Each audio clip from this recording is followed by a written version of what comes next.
Hello, everyone. Welcome to our Facebook Live today. I see we have a full house, many of you joining us for this surprise Facebook Live that we have today. And before I get into details about today's show, I want to let you know about a few things that we have going on at MyHeritage. It's been a very, very busy week for us, a lot of exciting announcements here that I want to tell you about. So the first one is that MyHeritage released yesterday the option for our users to turn their MyHeritage family photos into stunning wall art. Now, this is an incredibly easy process that really takes minutes, where you can choose your colorized or enhanced photos or just the family photos as you've uploaded them to MyHeritage. And all you have to do is just select one or more of these photos and to choose to print them as wall art, and then we'll be taken to the Mixed Tiles website where you can order them very, very easily. Your photos are transferred, and it's a super simple process. We will post a link to the blog post about this in the comments section. It is really fantastic. You can order these beautiful photos to hang up anywhere in your house. We have some fantastic examples in the blog post that you can see. And it's fantastic for yourself or even as a gift for your loved ones. If you're spending some time apart lately due to the situation and you want to show your family that you care, it's a fantastic, fantastic gift. So please do take a look at that. They're really amazing. And I know that I'm going to go order some more for me and my family. So definitely check that out. It's an exciting option that we now have on MyHeritage for family photos. And today's session, we will be talking about another fantastic announcement, an announcement that came out only today. We've released a major historical record collection in Norway, and this is the Norway Church records, 1815 to 1938. It doubles the amount of historical records that we have on MyHeritage for Norway. So really a fantastic, fantastic release. That's what we'll be talking about. Before I introduce our speaker, I'll tell you about a draw that we have for today's session. We'll be giving away a MyHeritage complete plan, and that plan will give you unlimited access to all of our historical records on MyHeritage. That's all of our collections, including the collection that we'll be talking about today.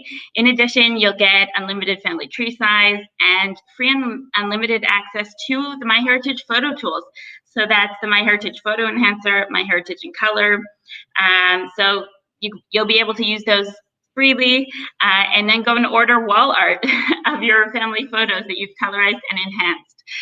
So we'll be offering that to one lucky winner. In order to enter, please write in the comment section throughout today's show and let us know something that you have found out using MyHeritage. Any of our MyHeritage tools, any feature that you have used that you enjoyed, please comment in the comment section and we'd love to hear about it. So now I'll introduce our speaker. Today we have Mike Mansfield. He's the Director of Content at MyHeritage.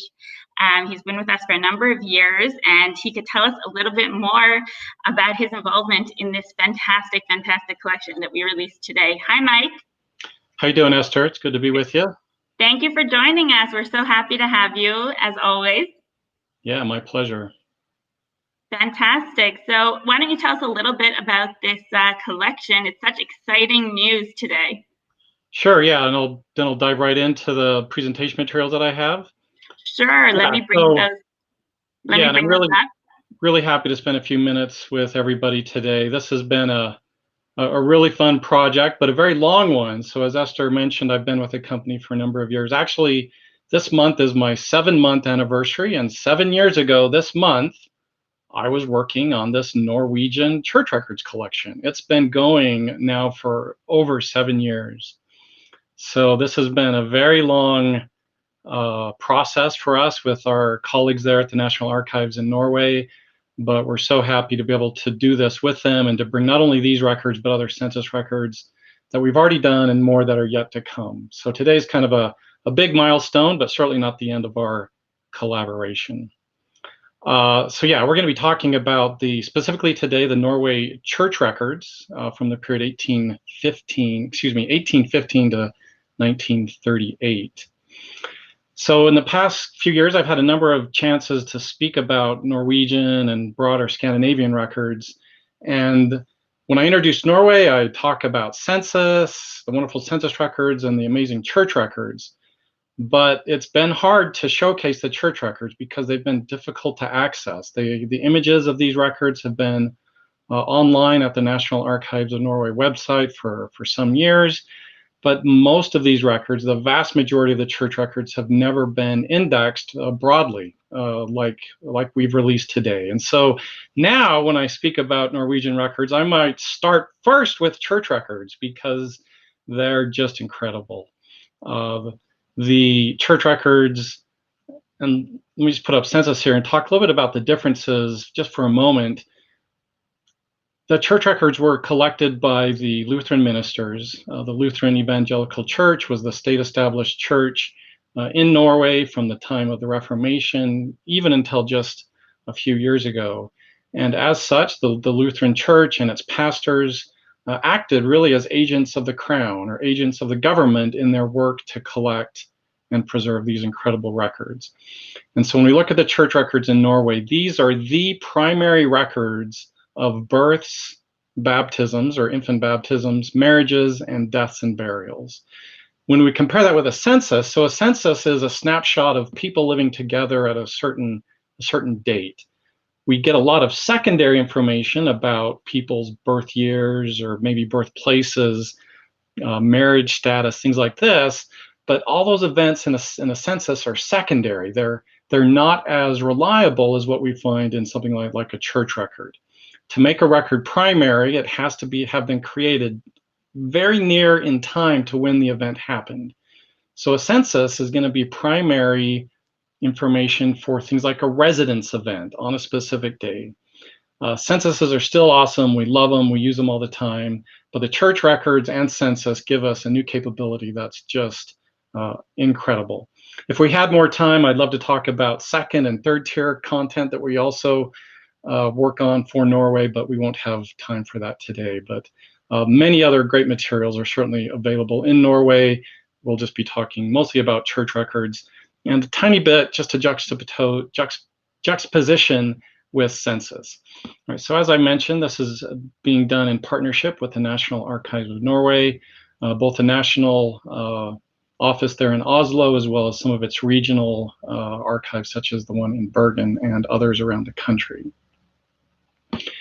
When we look at the censuses in Norway, we see a very broad and wide tradition, an amazing tradition of collecting censuses, starting in 1801, really kind of the first national censuses. There were some that were even earlier than 1801 into the 1700s.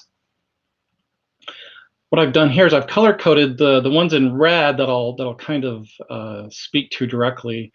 The censuses after 1801, those 5 censuses from 1815 to 1855 were conducted, but they were statistical in nature only, meaning they didn't collect the names of people. They were collecting demographic data for the government and didn't foresee that genealogists like ourselves would really like to have those names. And so those aren't really genealogically all that helpful. We have a wonderful census in 1865, and then another one in 1875. The one in 1870 that I've highlighted, it's only about 100,000 records. That's well less than, say, 7% of the entire population, and it's focused on just a few of the larger metropolitan areas or trading centers, and that's also similar for 1885. Then we have censuses for 1891, 1900, 1910, and they did collect censuses in 1920, 30, and 50, but those are still protected by privacy. So in the census realm, we're kind of faced with these years that we're able to use. Most of these are available, and I give a status here. So here's the status that we have currently on MyHeritage. We have the censuses except 1875 with index and images. 1875 is going to be coming before the end of the year. So watch for 1875 to come out. For the first time when that one is published in the next few months, you'll have the full index with links to images so you can quickly navigate back and forth. 1910, we don't have the images yet. They've never been digitized until now. We're working with our colleagues there in Norway to digitize those images, and then we'll do this process of merging those or linking them, is what we normally say, into the index so we can present those. All right, so we have this gap in censuses then in Norway. So if you have a family tree kind of like mine, you might have faced this gap. So down here in the lower left, I have one of my ancestors, one of my Norwegian ancestors, Petter Andreas Andresen, born in 1831 and died in 1909. So he was born after the 1801 census, and I can certainly find him in 1865, 1875. But his dad was born after 1801 and before 1865, and died before 1865. So he doesn't appear in any census. And then his parents and his grandparents I can find in the 1801 census. So we certainly have this kind of this big gap in the early 1800s. And these church records are incredibly helpful in helping us traverse this gap and get from 1865 to 1801 and all those years in between and beyond. All right, so the Norway church records are also known as church books. I don't speak Norwegian. I have a lot of Norwegian family and ancestors, but the language has been lost to me. I do apologize. If I do try to say something in Norwegian, it might have a French accent. That's what I studied mostly during my life, and I lived in French-speaking Canada for a few years. So anyways, these Norway church books, or kirkebøker, I'm sure I'm not saying it right. They're also sometimes known in English as parish registers or parish books, and simply as church records, and that's what we decided to call the collection of these records on MyHeritage. So the coverage, we, in, again, cooperation with our colleagues at the National Archives of Norway, we are very careful to have a current privacy redaction policy. So the births and baptisms are from 1815 through 1919. We actually have more records that we've already indexed, but we have to hold back until next year. We'll be able to release another year's worth, and et cetera, as we go forward. Marriages from 1815 to 1937. And then deaths are really weird, where technically we don't have to redact any death records, but we have to redact the names of any persons in a death record after 1934. Most of the deaths in this collection end in the early 1940s. So really after 1938, there's kind of a diminishing number of deaths and burials in this collection. All right, so let's look a little bit about what type of information you'll find in each of these three types. The first type we'll look at are deaths and burials.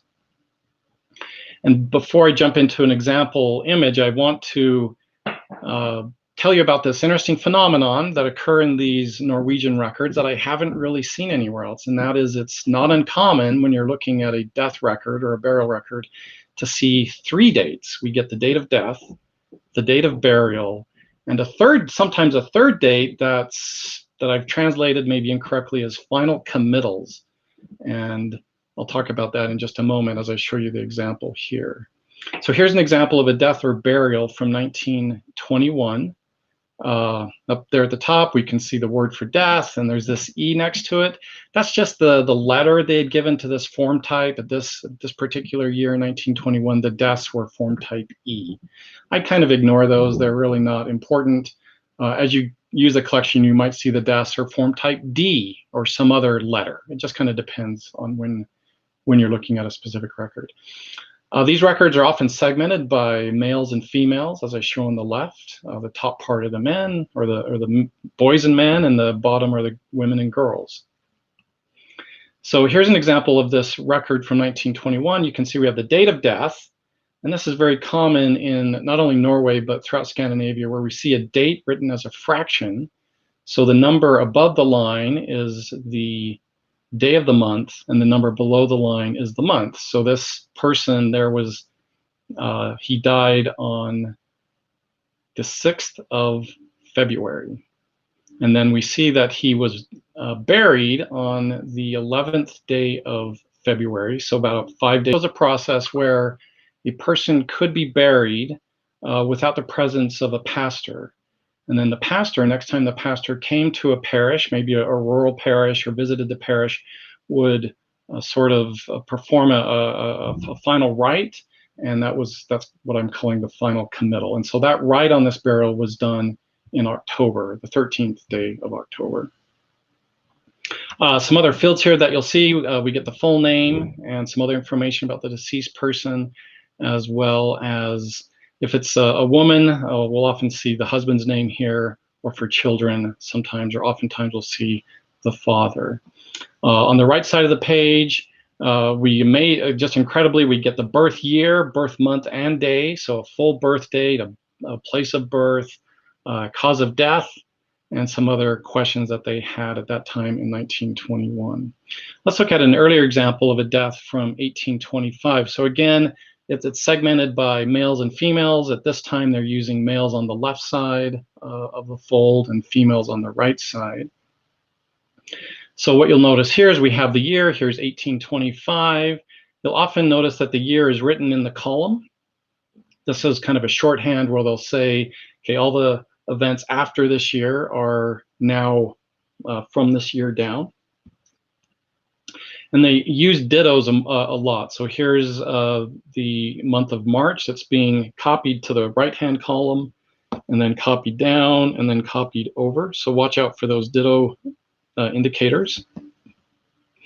Just some other stuff that you'll get, again, name of the deceased, occupation, maybe some statement about their status as far as were they married or widowed, information about their age, and some other notes. So here's an example that we found, and I think we included this in one of our marketing materials. Here's the death and burial of Edvard Grieg, a very famous composer from Bergen. And so his record is right here. And let me zoom in on the page, and with some Photoshop magic, I'm going to put the header above and his specific record below. So we see, I think that's the Norwegian word for composer, above his name, Edvard Hagerup Grieg. And in this case, we get his death date and his burial date. On the right side of the page, again, using the same magic, I'll put the header up, and then his specific line. We get his birthday, again, his full birthday, day, month, and year, and information about where he's lived, and things like this. So just an incredible, really rich information here about his death, with secondary information about his birth. Let's next take a quick look at marriages. Here's a picture that I like of the bride wearing a type of crown. I understand this was a fairly common part of the tradition of getting married in Norway, is that brides would either rent, or maybe the family had one of these crowns that they would often wear during the marriage. But that gets us into a whole nother topic of Norwegian traditional clothing that I won't go into. Let's look at a typical marriage from 1858. And the word that they use for marriage is sometimes one of a couple different things, and I list those on the right. And let's dive in and look at what you'll get in a marriage. At least in this particular time frame, 1858, you'll get the wedding date. So again, this is the 24th of May.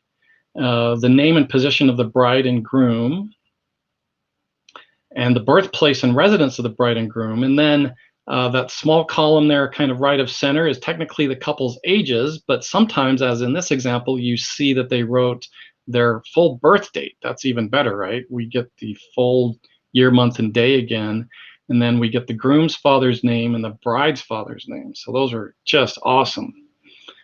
And then on the right-hand side, we'll get the name and place of some witnesses. And then when public announcements were made, or if you've done any research in England or Wales or other places, I think France also does this. These are what we call a banns of marriage. This was a process where a couple would place a notice at their local parish churches for 3 weeks leading up to the marriage, as kind of an announcement to the community that they intended to get married. And this gave the community a chance to see who was intending to marry, and so that they could object if they had concerns about, maybe they thought the person already had been married or currently was still married, things like this. And then other information that you see there, I won't go into each of these, but things about even, did they have the smallpox, or had they been vaccinated? Various other questions that they were asking of these couples who were being married. So here's an example of a famous marriage of Henrik Ibsen, sort of famous author, playwright from Norway, and his wife Susanna de Thoresen. And this is June 1858. Let's zoom in and look at the handwriting here. So the paleography can be a challenge, and it takes some practice. So here's Henrik Johan Isben, and over on the right we get his full birth date, and his wife Susanna de Thoresen and her birth date on the right. And then over here, of course, on the left, we get the marriage date, the 18th of June. So an example of a marriage record. Let's next look at births and baptisms. So again, the word for baptism is this D-O-P or B. It can be spelled either way, T word. You also sometimes see these under the word for birth, which is the F-O-D-T form. So here's an example of a birth from 1834, and want to show you what you'll get in a typical birth and baptism record. You'll get a number or just sort of a sequencing count, and then a birthday. We're getting, again, the year, the month, and the day of month, and then the baptism date. It was, fairly common that a child would have normally been baptized within a few weeks of being born, but you'll sometimes see cases where that baptism may have been delayed.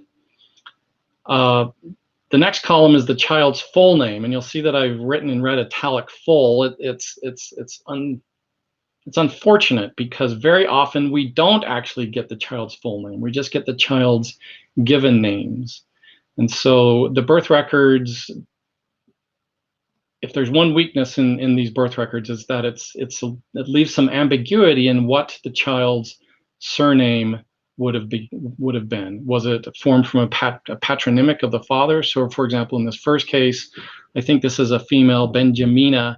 Her father was a Hans, so would she have been Benjamina Hans' daughter? Most likely at this very early year, but later on, it would be harder and harder to know if she was taking her father's surname of, looks like Anderson or something like this, instead of a patronymic. So this is one challenge to be aware of. Births and baptisms very, very often, probably well over 90%, do not have an explicitly stated surname. Some other information that you see there, including the parent's full name, their marital status, place of residence. On the right-hand side, we get names of witnesses. We did not index or include in our indexing any of these names of these people listed in these witnesses columns, not only for births and baptisms, but for the other records that have them. So you definitely want to look at the image and see if you can figure out who these other people are. They're often friends or family members, things like that. All right, so who's famous on this page? Well, here's a famous person, at least to me. This is Andreas Petter Andresen, and this is my great-great-grandfather.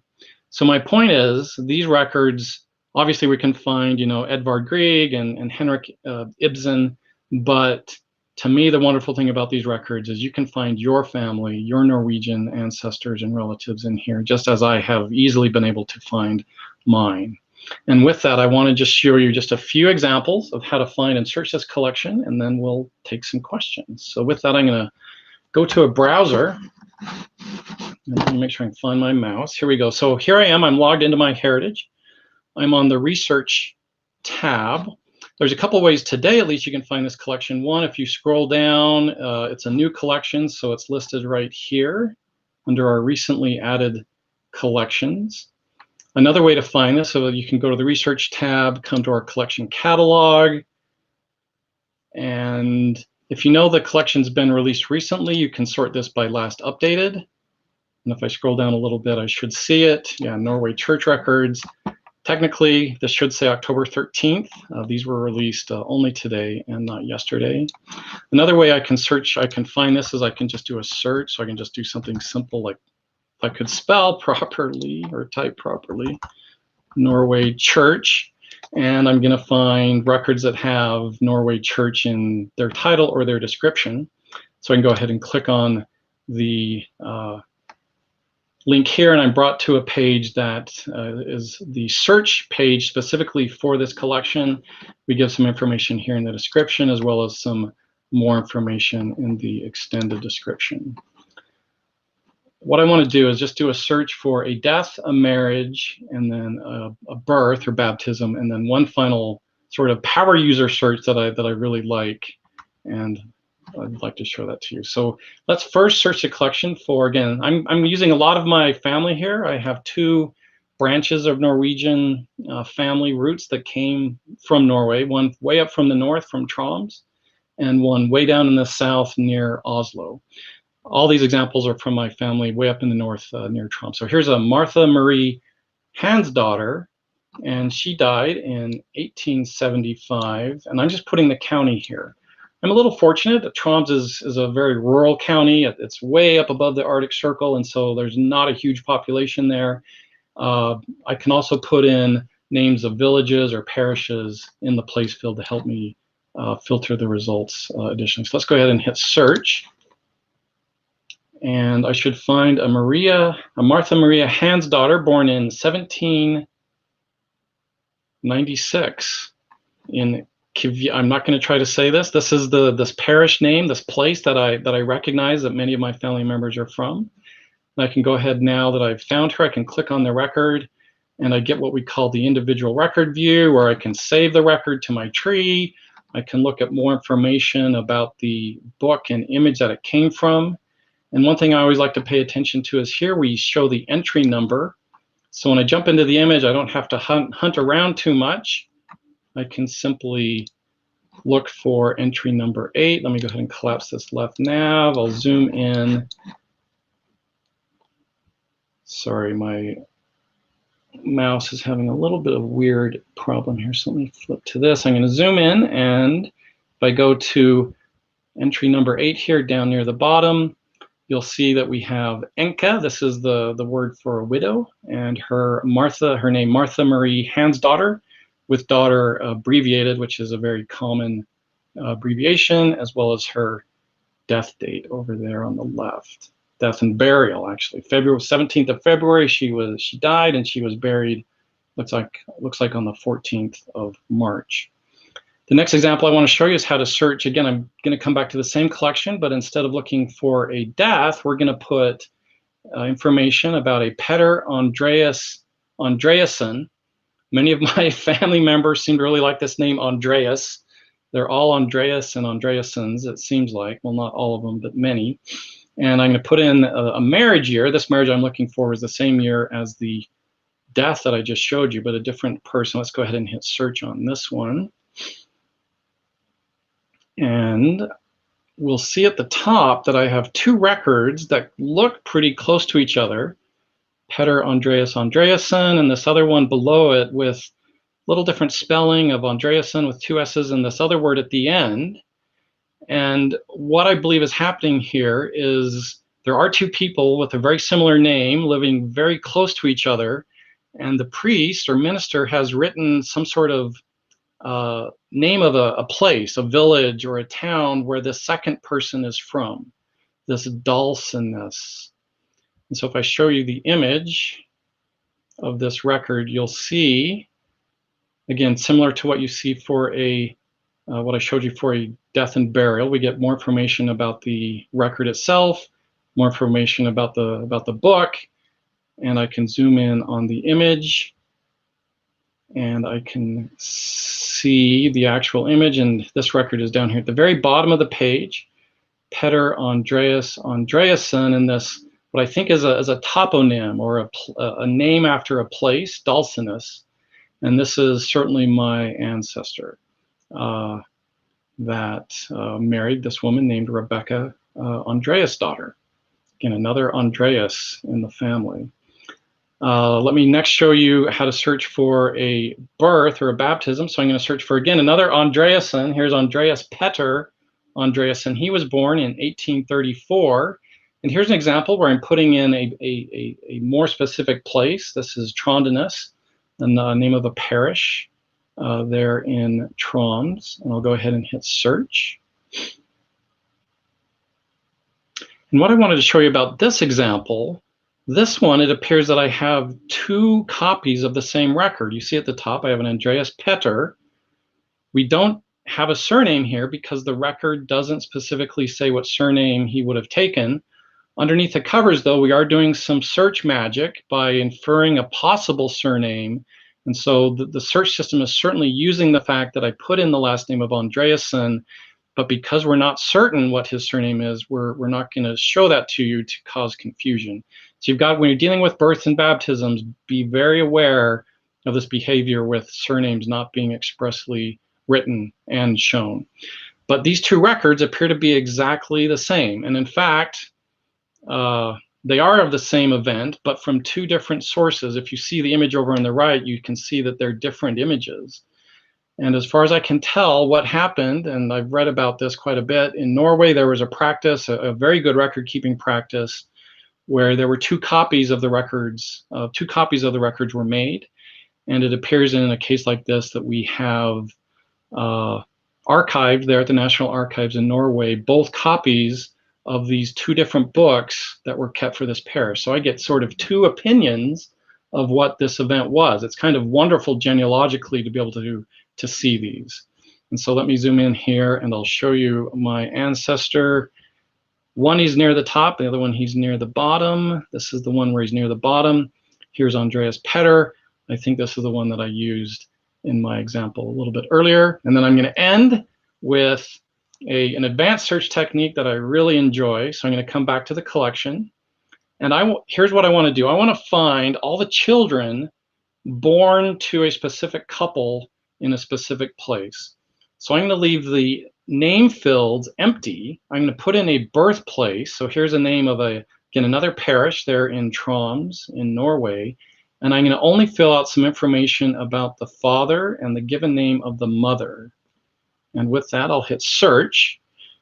And so what this is going to do, it's going to find all records where I have this father and mother with children being baptized or born in this place. And what I see here is, bam, I've got 5 children all right here of this one couple showing up for me in this wonderful user interface. I can go and look at each record independently.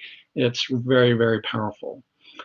So with that, I wanted to thank you for listening to my presentation, and we will now take some questions. If we don't have time to speak here, I know we won't have a lot of time, please feel free to write at my email address there. I try to respond to as many questions as I can. Esther.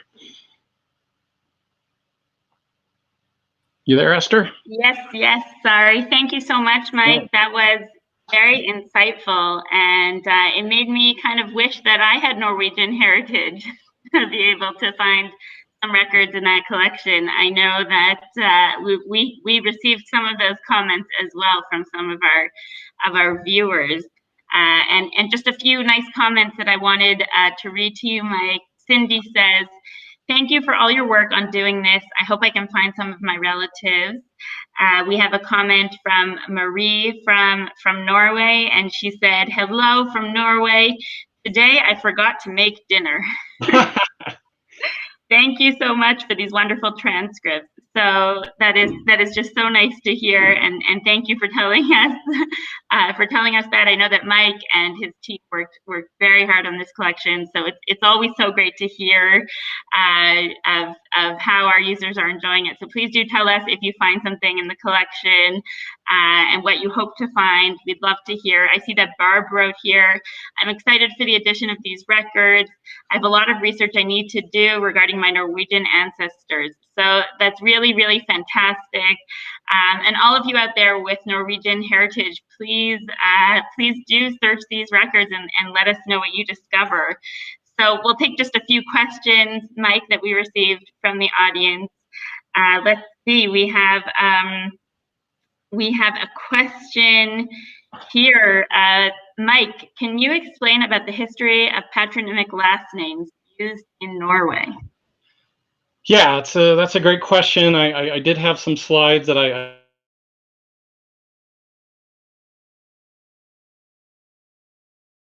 records in the longer session. Patronymics in Norway have a number of influencing historical issues including that Norway was part of the Swedish realm during the prior to the 1800s, and then part of the Danish realm prior to about 1814, I think, and then part of the Swedish realm from 1815 to about 1905.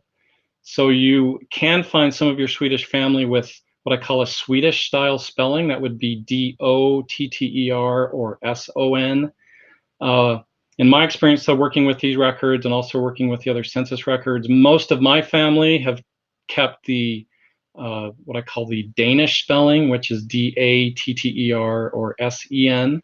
But just be aware, if you see a Swedish spelling in your Norwegian family, it's not necessarily wrong. It's just a little bit rare, but was known to happen. In 1923, the government of Norway did pass legislation that required families to keep and adopt a inherited surname like we do, say, here in North America and England. But that practice of taking a inherited surname existed in society even before then. It wasn't necessarily common, but it did happen. And so I think, for example, if you notice the wife of Henrik Isbön, her patronymic surname looked to be one that she had inherited. It was, I think, Olsen. It wasn't Olsdatter, and it was written in the record as Olsen. And so that's an indication of a family having adopted a inherited surname much earlier than that 1923 date. There is no, say, grand book or database of what families took what names. Many families did keep a patronymic, but kind of stuck with a certain version of it. Others adopted something completely different, like a place name or something else. I hope that helps. We could talk about that for quite a while. I just want to remind everyone who is just joining us or who wasn't aware of today's session. So first of all of our Facebook Lives are on the MyHeritage Facebook page on facebook.com/MyHeritage under the video section. And today's session will be saved there too. So if you want to rewatch Mike's very informative session, it'll be saved there, as well as all of our previous Facebook Lives. If you'd like to know more about all of our upcoming Facebook Lives, we post about them on the MyHeritage blog, blog.myheritage.com, as well as on the MyHeritage Facebook page. So you have to follow us on our Facebook page and stay tuned. And we do have a lot of upcoming sessions planned for you.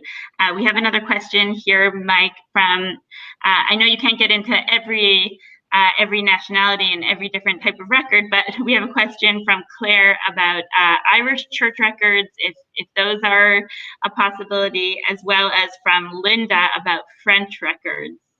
I don't know if you can give us any insight there. Yeah, so Irish church records, they are great. And there are, I think, some nice collections for both Catholics as well as Protestants in Ireland. That hasn't been one of our particular collection development focuses right now, is Ireland. There are some wonderful websites, though, that have some nice materials. There's also an important Irish civil registration process that happened, I think it started about 1867. We do have on MyHeritage some Irish censuses from, I think, 1900 and 1910. And then the big sad news in Ireland is during the Troubles, as they call it, in Ireland, I think in 1922, one of their major archives was bombed, a building called the Four Courts. And there were a lot of records that were damaged then, but there are certainly other records that exist for Ireland. The other question was on France. So France is the genealogical news in France is really quite promising. The departments, so France is divided into 96 departments in France, and they have, I think, 5 overseas departments. All of these departments have been very active in scanning the microfilm that was created decades ago and putting these images online. So if you have ancestors in France, what you need to do is go and find the departmental name. So a departmental name might be Nord. That's a very large department. They have an archival website, and on there you'll find civil vital records going back to, I think, 1790 something, when Napoleon started them. You'll find military records, really amazing records. The bad news about France, sort of like we've seen in Norway but have overcome today, is many of those records are not widely indexed yet. There are some other companies that are working on that, and we are as well. We've recently released some nice record collections for France, but we have a very long way to go. The population of France is large, and so it's a much larger animal to slice up, so to speak. I hope that helps. Okay, we'll just take one last question. We have a question from Shelley, and I think it's something that most people are wondering. She said, I only have a very small percentage of Norwegian heritage. What are the chances that I'll find someone in this collection? So if you have a family member that was born before 1919, right, that's the cutoff for our births and baptisms. If they were married in Norway before 1837, and if they died or were buried there before 1838, the chances are extremely high, like 99%. So part of this question may be, what if my ancestor was not a member of the Lutheran faith in Norway? And the answer is, as I mentioned, the Lutheran pastors were tasked by the crown or the government in this role of collecting records. So even persons or dissenters, so to speak, who belonged to other denominations were required, asked, encouraged to report at least the births and marriages to their local Lutheran pastor for inclusion in these Lutheran church records. Some studies that I've seen on Norway is the percentages of people in Norway who did belong to these dissenting denominations was very small, less than 10%. So, yeah, odds should be really high if you're in that time frame. Fantastic. So a lot of luck for those of you with even a little bit of Norwegian heritage. And now we'll be choosing a winner for the MyHeritage Complete plan that we're giving out today. Our best subscription plan, really a fantastic gift for one of you. We'll give you complete access to 12.5 billion. Oh, actually, I think it's 12.6 now with this collection. 12.6 billion historical records on MyHeritage, as well as many, many other features and tools, which is really, really fantastic. And today's prize goes to Nana Elizabeth Nielsen. And Nana wrote, my dad and I found each other after 23 years with help from MyHeritage. So really fantastic, and we hope that this subscription will help you get even further with your family history research, and we'll be getting in touch with you through private message, so please stay tuned. Thank you everyone else for joining us. As I said, you can see all of our Facebook Lives on the MyHeritage Facebook page under the videos section, and we hope to see you at our next Facebook Live. Mike, thank you so much for joining us today. This was so informative, and I think we're all just so excited about this new collection that we now have on MyHeritage, and I think this gives everyone a little insight into the collection and will help them search it and hopefully find some amazing discoveries. And we hope that all of you out there, please do tell us what you find. We'd love to hear about it as the days go by. This is really hot off the presses. This really came out today on MyHeritage, so it's big news for us. But we hope to hear your feedback and how you're enjoying searching the collection. So thank you so much, Mike. My pleasure. And have a good day to everyone out there. Bye. See you.